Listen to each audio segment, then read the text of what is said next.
It's always 7 a.m., isn't it? Never 2 p.m. on a lazy Sunday when you're emotionally prepared and already halfway through a Greg's sausage roll. No, it has to be stupid o'clock. When your mouth still tastes like bad dreams and toothpaste, and your brain hasn't booted up past who am I and where's the kettle. So there I am, pajamas on, eyes crustier than a week-old pork pie, about to take that first sacred sip of my overpriced flat white, when my phone rings. And I just knew. You know that cold jolt in your spine where you think, either someone's dead, or about to pretend they are. Mum's name flashes up. I answer, mostly because guilt is hereditary in this family, and she's weaponized it like a pro. What do I hear, gasping? Like actual wheezing, hyperventilating, BAFTA-worthy theatrics. It's my heart, she chokes out, with all the gravitas of Judi Dench announcing the Queen's demise. Something's wrong. You need to come home. That word alone made me want to self-combust. Now, under normal circumstances, say, a normal family with boundaries and emotional maturity, I might have taken a breath, asked follow-up questions, maybe waited for a medical diagnosis, before sprinting across counties, like a budget Florence Nightingale. But this is my family, the kind that stages a full-blown intervention if you skip Sunday lunch. So I did what any guilt-ridden, emotionally manipulated eldest child would do. I panic-booked a train to Yorkshire while mentally drafting funeral speeches and trying to remember if I'd ever told Mum I loved her in the past decade. Meanwhile, my flat white, dead cold, abandoned like every boundary I've ever tried to set with these people. And here's the kicker, I actually started to spiral. Proper anxiety-fueled existential freefall. What if she was dying? What if I didn't make it in time? What if the last thing I ever said to her was that joke about her lasagna tasting like bin juice? I sat on that train, half asleep, mascara smudged from panic crying, some lad next to me eating egg mayo like a war crime, trying not to absolutely unravel, because despite all the drama, all the emotional blackmail, all the gaslighting disguised as family values, I'm still soft enough to drop everything at a moment's notice for someone who once grounded me for breathing with an attitude. And yes, I know how pathetic that sounds, but at the time I genuinely believed I was racing against death. Turns out I was just heading straight into a different kind of funeral. The slow, awkward burial of every last ounce of trust I had in that woman. And the best part? She knew exactly what she was doing. So I leg it into the hospital breathless, emotionally disintegrating, halfway convinced I'm about to sign organ donor forms or wheel her into surgery myself because obviously my mother's clutching her chest and calling me home like it's her final curtain. And what do I find? Not tubes, not machines. Not even a single bloody monitor beep for dramatic effect. No, to find her sat up, propped up on one of those NHS pillows that looks like it's seen a war, face fully beat like she's hosting Bake-Off, and chatting to a nurse about, I kid you not, biscuit tins. Apparently she's never trusted a man who brings custard creams to a party. And the nurse is laughing, like this isn't the woman who, 3 hours ago, told me her heart was giving up. Meanwhile mine, absolutely doing the Macarena out of sheer betrayal. She sees me, smiles, waves, like this is a bloody spa retreat and I've just popped by with a fruit basket. No sign of death. No oxygen mask. Just Mum in full M&S cardigan glory, sipping hospital tea like it's a Prosecco brunch. Darling, she says, voice annoyingly chipper, you didn't have to rush. Oh, but I did, didn't I? Because she said the words heart and emergency. And I've got childhood trauma that's basically trained me to respond to her distress calls like, I'm in the bloody cess. I sit there stunned, while she launches into this long-winded tale about a little flutter, and how it was probably just a bit of stress, and maybe too many pickled onions with her Plowmans. And I'm thinking, is this real? Am I on one of those hidden camera shows, where they test your reaction to finding out your entire childhood was a con? Anyway, after a very short consultation, and I use consultation loosely because the doctor basically said she was fine, handed her a leaflet, and escaped like a man who's dealt with her before. She's discharged. That's right, discharged. By tea time she's back home like nothing's happened, as if she hadn't mentally waterboarded me that very morning. And I walk into the kitchen, still in the same clothes I cried in on the train, to find her plating up roast lamb. Roast lamb. She's got the spuds crisping in goose fat, a cauliflower cheese bubbling away like it's auditioning for MasterChef, and there's a bottle of red breathing on the side. like it's been prepping for this performance all day. I thought we'd have a nice dinner, she says. To celebrate me not dying. I don't even know where to begin unpacking that sentence. Dad's carving meat like we're on a cruise. Tom's already 3 glasses in, pretending to be supportive, while eyeing up the Yorkshire. Puddings like they owe him money. And I'm sat there, fork limp in hand, trying not to burst into flames from the inside out. Because while my instincts were screaming, "This is a trap," my childhood conditioning was whispering, "Smile and eat the lamb or she'll cry." And there's the problem, isn't it? I knew something was off. Knew it deep in my bones. The same way you know a pub with no locals is a front for something sinister. But when you've grown up in a household where emotions are currency and guilt is handed out like Quality Street, it's hard to walk away. Harder still when there's gravy involved. So I sat there, eating meat I didn't want, sipping wine I couldn't taste, while the woman who just faked a cardiac event asked me if I was seeing anyone serious, in the same tone she uses for "Did you remember to feed the cat?" And that is when I realized this wasn't a health scare. It was a dress rehearsal for something much bigger, and I was the main act. Right, so it's the day after the miraculous resurrection. You know, the one where Mom bounced back from on her last breath to "Should we open a second bottle?"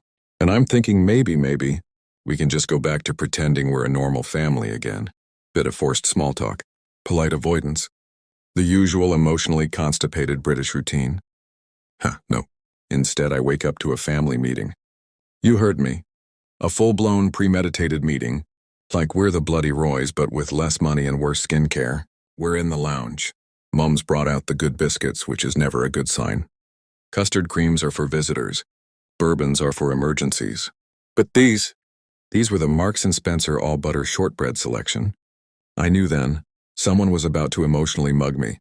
Enter Dad, wearing his serious business face. You know the one, the face. He pulls when he's pretending to understand cryptocurrency or use the printer. And right behind him, Tom, my younger brother, smug as a fox that's just discovered a chicken-themed buffet, hair too styled for a Tuesday morning, shirt too crisp. Clearly rehearsed. I could smell the betrayal wafting off his Hugo Boss aftershave. Dad clears his throat, unnecessarily dramatic, and goes, "We need to talk." Which in our family is code for, "We need you to ruin your life to fix ours." They sit me down like they're about to read me my rights. Mum's hovering with the tea tray like she's just the innocent messenger, when really she's the one who lured me, here under false pretenses and a fake heart condition. You know, casual. And then Dad starts, with a PowerPoint no less, on his iPad, swiping between pie charts and revenue loss like Alan Sugar in a midlife crisis. Tom's nodding along, chiming in with things like synergy and pivoting our market strategy, as if he didn't once set fire to the garage trying to invent an electric barbecue. They lay it out like a pitch on Dragon's Den, except I'm not Deborah Meaden. I'm the idiot they've emotionally blackmailed into the room. And instead of equity, they want my soul. Apparently the family business, the one I was told never to get involved in, the one they laughed about when I got a first in economics and was now circling the drain, one bad quarter away from becoming a pub quiz answer, which failing Yorkshire, company sold organic cleaning products nobody asked for. And guess what? I, the black sheep turned corporate success story, the disgrace who moved to London and got a proper job, am now their only hope. You can't write this stuff. Except they did. In a full-blown proposal deck with bullet points and timelines and an expected ROI, they don't even ease into the number. Tom, smug little snake that he is, just blurts it out. We're looking for a $4 million investment. I did the mental conversion. That's $4 million as in $5 million bloody US dollars meant for them.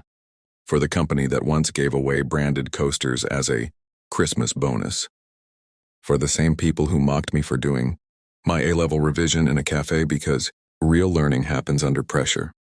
Read under emotional duress and a constantly flickering ceiling light. I stared at them. At Dad, suddenly pretending he's always believed in me. At Tom, acting like we've ever been anything but emotionally estranged. Colleagues in the trauma office of our childhood. At Mum, who just smiled softly like she hadn't faked her own medical emergency to get me in that room. And all I could think was, am I hallucinating? Is this some sort of gaslight-themed escape room? Where's the fire exit and can I scream now or later? And here's the thing, I didn't even say no. Not then. Because the inner child, the one they've trained since birth to appease, to fix, to sacrifice, was already trying to work out how to make it happen. But something inside me, something tired and bitter and done pretending any of this is normal, was waking up, slowly, quietly, and it was furious. I looked down at my teacup, thought about the shortbread, thought about the last 24 hours of emotional manipulation, and realized I might look like the family embarrassment. But I'm the only one in this room who still has a shred of integrity left. I didn't say yes. But I didn't say no. Not yet, because if they were going to play games, they'd pick the wrong sibling to mess with. You'd think asking someone for 4 million quid would come with a bit of grace, maybe a slide deck and a promise, not to emotionally waterboard them for old time's sake. But no, my family, they went with the classics, straight from the 1970s. Book of British Emotional. Blackmail, Volume 1, Mum's Heart. Dad's Legacy and Tom's Victim Complex. We're back in the living room. Same biscuits. Same tension. Slightly less tea this time because apparently, withholding Yorkshire Gold is a negotiation tactic now. Mum kicks off with what can only be described as an amateur dramatics masterclass. Every time I even breathed the word no, she'd clutch her chest like she was doing the bloody Macarena of manipulation. "Oh, love, you're breaking me heart," she gasps. Hand to her pearls, and which, by the way, were bought during the last financial crisis when she swore she had nothing to wear to that charity gala. No one remembers. Meanwhile, Dad decides it's time to channel his inner King Lear. Goes off on this whole tangent about family legacy, which, let me be clear, involves biodegradable hand soap, 3 lawsuits, and a YouTube review titled "Smells Like Regret." He starts talking about generational pride and the empire we built, like we're the sodding Windsors and not a mildly successful cleaning brand from Huddersfield. And then there's Tom. Oh, Tom. He doesn't even try to hide it anymore, arms crossed, eyebrows raised. Hits me with the full guilt trip package, like he's doing a one-man show called Brother of the Year, the Martyr Edition. "You're being selfish," he says, lips pursed like he's tasted his own hypocrisy and still somehow thinks he's in the right. "You owe us. After everything we gave you." I nearly laughed. Gave me? Let's unpack that, shall we? They gave me a childhood filled with panic attacks labeled as moodiness. A dad who taught emotional repression like it was the family trade. A mom who could have weaponized passive aggression as a military tactic. And Tom? Tom gave me trust issues and a mysterious rash from that time he switched my moisturizer with deep heat as a prank. Everything they gave me could fill a therapy binder. And believe me, it has. But I didn't say that, no. I nodded, smiled, sipped my tea like a good little disappointment, and hit them with the classic British line that means absolutely not. "You clowns. I'll think about it." Because here's the thing, I may be emotionally wounded, but I'm not financially stupid. And I'd rather pour £5 million into a skip and set it on fire outside Greg's than hand it over to the people who used to call my panic attacks just being dramatic. They wanted a savior. I gave them silence, a smile, and the full force of passive-aggressive non-commitment. And as Mum sighed like the heroine of a BBC drama, and Dad rubbed his temples like he'd just realized, I'm not the obedient child he'd hoped for. And Tom, bless him, looked one sarcastic comment away from a full-blown sulk. I realized something glorious. I had all the power now. Not just the money, but the upper hand. The ability to pretend to play along, to smile sweetly while plotting a full-blown, emotionally satisfying act of vengeance. Because I wasn't saying no, not yet. I was going to make them beg. And then I was going to twist the knife. Nicely, of course, I'm still British. But does it with the sort of quiet menace that makes you wonder if he buried someone under the allotment. That was me. Except my murder weapon wasn't a shovel. It was polite compliance. For the next week, I became the daughter they always wanted. No, scratch that. The daughter they fantasized about whenever I did something selfish like move to London and start therapy. I was butter wouldn't melt. I yes-mummed and absolutely dadded my way through every conversation. I complimented Yorkshire puddings like they were crafted by Michel Roux. Junior, I even pretended to laugh when Tom told that joke about pulling out of Ethereum just in time. like he hadn't single-handedly turned my university fund into digital compost. It was acting, darling. Pure theater. I should have had my own camera crew following me around for the behind-the-scenes interviews. How does it feel to betray your entire family while smiling over a roast chicken? Amazing, Karen, absolutely euphoric. Dad was thrilled, finally. The obedient heir to his chemical-free empire of cleaning products and unpaid invoices. Mum was beaming like she'd raised a Nobel laureate. Not a petty little gremlin plotting an emotional demolition job. Even Tom had the audacity to pat my shoulder like he was proud of me. And then came the big moment. The signing day. Yes, they called it that. Like it was a royal coronation and not an emotionally manipulative ambush in legal drag. They'd arranged a whole thing at some sterile little office in Leeds with gray carpets, complimentary custard creams, and a receptionist who looked like she'd rather be hit by a bin lorry than answer another phone. I turned up early. In a power suit, navy blue, tailored, the kind that says, "I've read the contract. I've read your soul." And I'm unimpressed with both. I brought champagne. Oh yes. Because nothing says congratulations on your financial parasitism quite like chilled Prosecco and passive-aggressive clinking. They were buzzing. Giddy, even. Mum was misty-eyed. Dad did his serious nodding thing like he was at a shareholders meeting. Tom looked like he might actually hug me, which, frankly, would have been more traumatic than the contract itself. We're so proud of you, Mum said, dabbing her eyes like she'd just watched me win the bake-off final. We knew you'd do the right thing, Dad added, smug as anything. Tom, bless his condescending little soul, raised his glass and went, "Took you long enough." I smiled. Internally, I was vibrating at a frequency only dogs could hear. But outwardly, calm, radiant, saintly. Because when you've been raised on guilt, gaslighting and guilt again, nothing is more satisfying than feeding people the performance they think they're winning, while secretly loading the confetti cannon of consequences. This wasn't just revenge. This was method acting with a vendetta, and I couldn't wait for the next scene. Right, picture the scene. A soulless little conference room somewhere in Leeds, the kind with beige walls, a flickering strip light, and the faint smell of microwave curry no one's owned up to. In the middle, a massive mahogany table unnecessarily polished, like someone was trying to impress a tax inspector. At one end, me, calm, composed, giving Margot Robbie in a courtroom drama energy. At the other, the holy trinity of betrayal, Mom, Dad, and Tom, all looking smug enough to qualify for a group discount at Selfridges. They had the contract laid out like it was a wedding certificate, champagne flutes ready. Dad even wore his best tie, the one that says, "I once met Alan Sugar at a business expo in 2004. And me? I take the pen, slowly, deliberately. I hover it over the dotted line like I'm about to launch a nuclear missile rather than just ruin 3 people's day. Then I smile, all teeth, no warmth, and say, just to confirm, once I sign I own 51% of the company, right? Dead silence, like proper silence, the kind you only hear in horror films just before the babysitter gets it. Tom flinched like someone had drop-kicked his crypto wallet. Dad cleared his throat, which is middle-class code for, "I'm about to gaslight you politely." Mum blinked, once, twice, like she was buffering, and then Dad goes all casual like, "Well, not exactly." Ah, there it is. The twist in the plot that everyone but them saw coming. The lie beneath the lie. The soggy center of the manipulation pie. See, what they really wanted was the money. My money. All the control, none of the consequence. Classic family business move.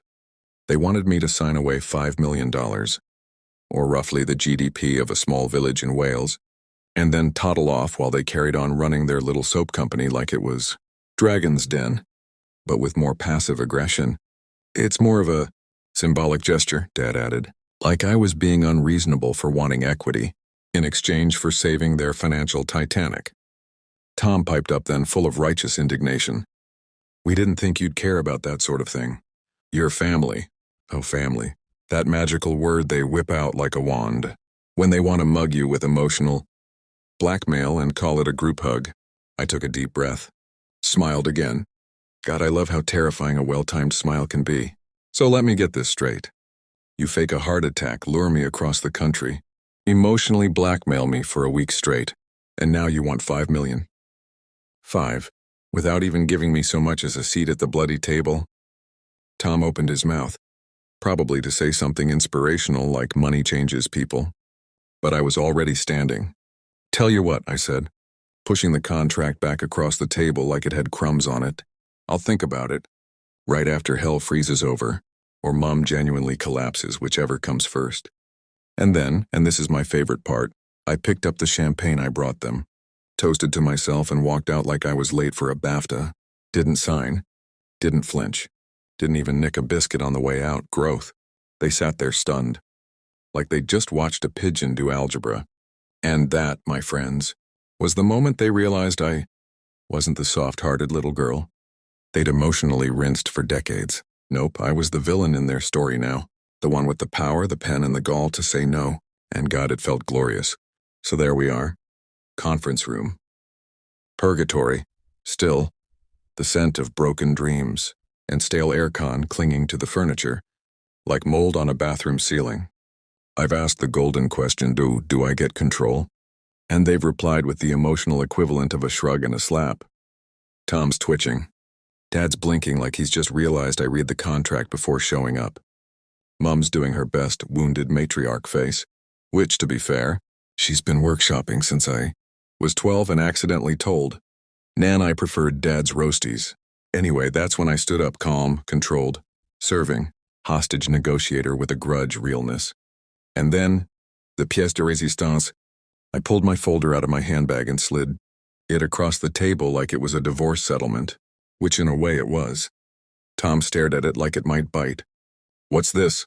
Dad asked, with all the confidence of a man who's about to get legally undressed in a room with bad acoustics. I smiled, sweetly, viciously, the kind of smile you see in nature documentaries right before the antelope gets it.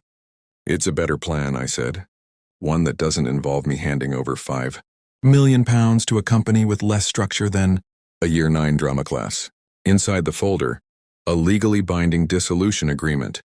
Every asset, every penny liquidated. Debts cleared. Skeletons evicted from closets. And the remaining funds? Funneled straight into a medical trust for Mum, for actual, real non-theatrically induced care. No board meetings. No company shares. No Tom accidentally embezzling the pension fund to buy NFTs shaped like frogs again. Just closure. Cold, clean, corporate, beautiful. I looked them each in the eye, the kind of slow scan you do when you're deciding who gets the last roast potato and who gets a Yorkshire pudding that's caved in. "You're welcome," I said, like a smug fairy godmother with a vengeance kink. "I'm saving you from yourselves and from HMRC. Honestly, you should be on your knees." Dad opened his mouth, closed it, probably trying to decide if now was the moment to pretend he'd gone deaf.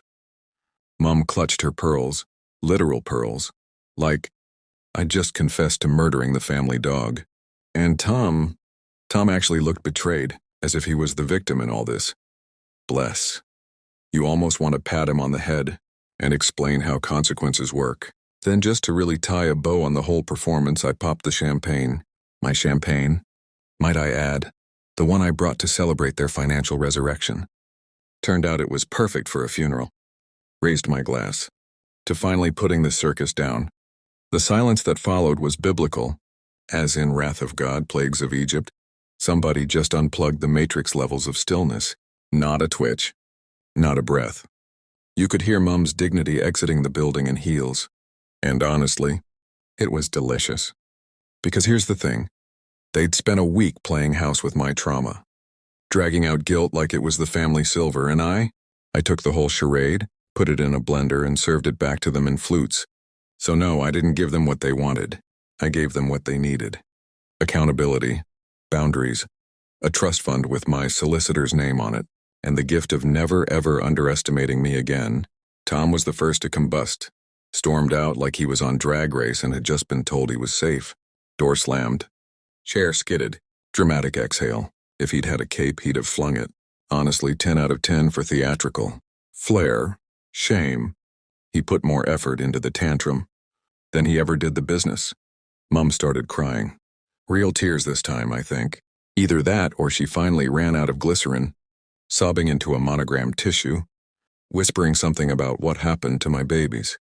as if we hadn't been emotional hand grenades since birth. She always got weirdly nostalgic when the consequences came knocking. Like, yes, Mom, remember the good old days? When Tom borrowed my savings and you told me to stop being dramatic. Because he's a boy. Love, they get confused easily. Dad, in classic form, muttered unbelievable under his breath. Then marched off to call his hedge fund guy. Because apparently the true betrayal here was me not handing him millions with a courtesy curtsy and a bow. The man ran a company into the ground and somehow still thinks he's Alan Sugar in a Marks and Sparks tie. And me? I just stood there, surrounded by the emotional debris of 3 people who treated me like a spare part until they needed a donor. And I didn't feel victorious, not even smug. I felt hollow, like someone had scooped me out with a teaspoon and forgot to put the lid back on. I mean, sure, I'd done the right thing, ethically, logically, legally, but emotionally, it felt like euthanizing a family pet, one that bit you constantly, peed on the carpet, and tried to sue you for ownership of the flat, but still, it was ours. I'd finally won the war. The lifelong, passive-aggressive, trauma-soaked war I never enlisted in. No parade, no closure. Just silence, an empty conference room, and a sticky patch where the champagne spilled on the table. Fitting, really. But I was relieved, because I'd broken the cycle. I'd cut the cord. The invisible guilt rope that had been tugging at my spine since I was old enough to carry the emotional weight of 3 grown adults who never learned how to say sorry, and no amount of weaponized nostalgia or passive-aggressive. Christmas cards would reel me back in. Let them send the cards. I'll hang them up, sure, right between Merry Christmas from the Joneses and please remember who paid for your braces. But I won't reply. I won't explain. I won't apologize for refusing to play the scapegoat in their financial panto. I gave them dignity, a clean exit, and a trust fund that'll actually help Mom if she ever, God forbid, stops pretending to be on death's door long enough to go to the GP. And I walked away, not glowing, not gloating, just finally free. Which in this family is the closest thing to peace you're ever going to get. We haven't spoken since. No dramatic bust-up. No grand gestures. No apology monologues with rain and violins. Just silence. A quiet, awkward fade-out like a low-budget soap. Character who mysteriously moves to Doncaster and is never mentioned again. They tried to re-add me to the family WhatsApp. Bold that, as if I hadn't just financially euthanized their precious company, like a Labrador with arthritis. I saw the notification. Mom added you to Fam Squad. And hit leave group faster than a Tory MP exiting a scandal. No message. No explanation, just gone. Like a ghost in a group chat, only with slightly better boundaries. Tom's new startup failed, obviously. Some god-awful tech thing involving NFTs, coffee subscriptions, and community-based synergy, which in real terms meant an app that didn't work and a pile of unclaimed HMRC letters. Last I heard, he's consulting now, which is rich person code for unemployed but still smug. Mom's taken to emailing me. Not actual conversations, mind you, no. Bible verses, cryptic ones, Old Testament stuff, usually about disobedient children and divine punishment. Think Proverbs 30:17, with a casual hope you're well X at the end. Like spiritual abuse in a Cath Kidston font. I reply once a month with a thumbs up emoji. That's it. No punctuation, no elaboration. Just the digital equivalent of cool story, bro. Dipped in apathy and sent first class. Dad's probably still in denial. Or Marbella. Possibly both. I imagine him on a sun lounger, sweating through a linen shirt, muttering about tax efficiency while sipping a flat gin and tonic. Blissfully unaware that the business is officially dead, and I legally own his dignity. And me? I'm fine. Well, and as fine as someone can be after emotionally drop-kicking their entire family out of their life with the elegance of a strictly finalist and the trauma response of a cat in a washing machine. No therapy breakthroughs, no inspirational quotes, just a sort of numb peace, like when you finish cleaning the kitchen at 1 a.m. and sit on the floor, eating toast in your pajamas, wondering if this is adulthood or just very expensive loneliness. But I'll take it. Because the thing no one tells you about going no contact, about walking away from the people who built you out of guilt and obligation and barely repressed rage, is that it's quiet, blessedly, gloriously, eerily quiet. No voice notes. No guilt trips. No just popping by unannounced visits. Just peace. Digital, emotional, spiritual peace. And if that peace comes at the cost of a dead group chat, a few frosty stares at Tesco, and Mum dramatically whispering Judas at every family gathering, I no longer attend and I'll call that a win. Moral of the story? Don't lend money to people who once grounded you for attitude. When you asked what a mortgage was, don't assume that blood means loyalty. It just means you all get the same passive-aggressive group. Christmas card with "From all of us X" scribbled over last year's guilt. And never, ever underestimate your mother's ability to weaponize a minor chest cold into a full-blown terminal illness if there's money involved. Honestly, at this point, I half expect to see her on GoFundMe under the title, Brave British Mum Battles Rare. Disease needs spa retreat. You grow up thinking your family are the good guys, that beneath the dysfunction and the dodgy casseroles and the emotionally unavailable hugs, there's love. But turns out some people will use family like a loyalty card. Flash it when they want favors. Rip it up when you need boundaries. Tom once said, "We're all we've got," which in hindsight sounded less like a warm sentiment and more like a threat. The thing is, and I tried so bloody hard. I did the therapy. I played nice. I swallowed rage like it was multivitamins. I wore the bloody pastel jumper to Sunday lunch and said, "Ooh, lovely," about parsnips I hated, and they still tried to gut me financially like I was a trust fund turkey.